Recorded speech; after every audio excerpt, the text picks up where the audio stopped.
pemberitaan terbaru adalah anaknya Pak Yasona disebut monopoli bisnis di dalam lapas. Mungkin ada tanggapan tersendiri dari Saya sejak menjabat wamen sampai lapas. Pemberitaan terbaru adalah anaknya Pak Yasona disebut monopoli bisnis di dalam lapas. Mungkin ada tanggapan tersendiri dari saya sejak menjabat wamen sampai saat ini sekitar ratusan lapas dan rutan yang sudah saya kunjungi ya. Yang ingin saya katakan itu informasi yang menyesatkan. Mengapa?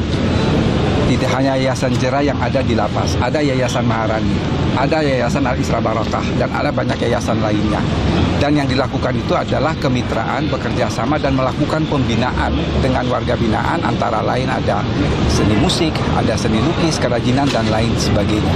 Jadi itu justru memberikan bantuan kepada warga binaan dalam pengertian mereka bisa diberdayakan agar ketika kembali ke masyarakat mereka bermanfaat.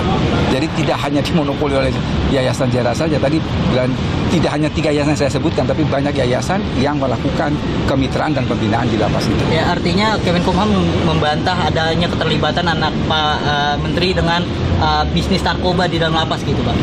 Itu yang saya katakan, itu informasi yang menyesatkan itu tadi ya. Jadi bukan persoalan anak Pak Menteri ada di yayasan itu, bukan, tapi saya mau mengatakan bahwa Direktorat Jenderal Pemasyarakatan itu terbuka, bukan hanya kepada satu yayasan, tapi banyak yayasan yang bekerja sama, dan tentunya ketika akan bekerja sama itu semua ada prosedur-prosedur yang harus dilalui. Pak, ini kan Bapak tadi bilang informasi menyesatkan, sedangkan ini informasi yang disebarkan di media sosial. Media sosial tidak dilindungi Undang-Undang Pers, apakah ada upaya hukum yang akan dilakukan?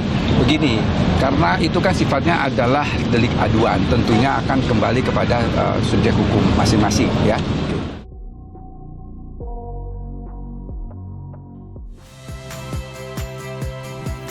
Saya Yasir Neneama. Saksikan program-program Kompas TV melalui siaran digital, pay TV, dan media streaming lainnya. Kompas TV, independen, terpercaya.